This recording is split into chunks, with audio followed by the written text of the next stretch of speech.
Hey guys, welcome back. For those of you who don't know, my name is Shaz, pharmacist, medical doctor, tech enthusiast and investor. So today we've got the Sony ZV1 Mark II over here, and we're just going to be going through the pros and cons and is it the best vlog camera for beginners. If you haven't already checked, I've got the unboxing video, I'll link it over there. So let's dive straight into it. So we start with the sensor. It's got a 20 megapixel CMOS sensor. You can shoot 4K, 24, 25 and 30 FPS at 8-bit, and I've gotten some really crisp footage from this that I'll be sharing with you shortly. Moving on to the lens over here, we've got an 18 to 50 millimeter lens with an aperture of 1.8 to 4, which gives that real depth of field that you're looking for. And you can also get those selfie shots, and you don't have to extend your arm too far compared with the ZV1 Mark I. The ZV1's got a 24 to 70 millimeter focal range, so it means that you really are a bit cropped when you're trying to get those selfie footages when you're walking through towns, when you're on holiday, etc, etc. So moving on to the buttons over here, as you can see, they're placed in a really nice location, very convenient. We've got the record button over there, and we've got a button over here that's for a faux bokeh that blurs the background, and you can really get that pro look when you're shooting.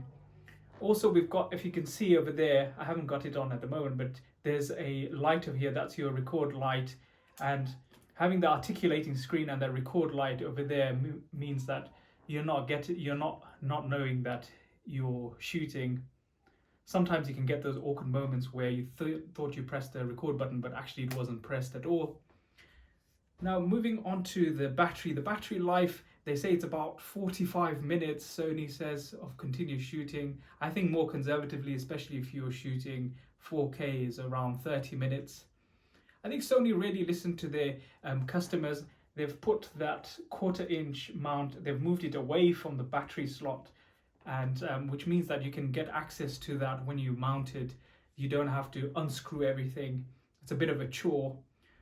Also, let's go through some of the cons. As I mentioned before, this is 4K, 24, 25 and 30 FPS. Would have liked to see in 60 FPS like the DJI Osmo Pocket 3 and something like 10-bit. You're not really going to see the difference between 8 and 10-bit on screen. It's more for editing. You're going to get those a much better variety of colors that you can color grade in. And the other thing, I would have liked the focal range to have a longer focal range, or having a aperture that would stay constant throughout. So we've got a 1.8 to 4 rather than something constant like 2.8 in the ZV1 Mark I. But other than that, I've been getting really good footage from this, and I found that the microphone from here is actually really good.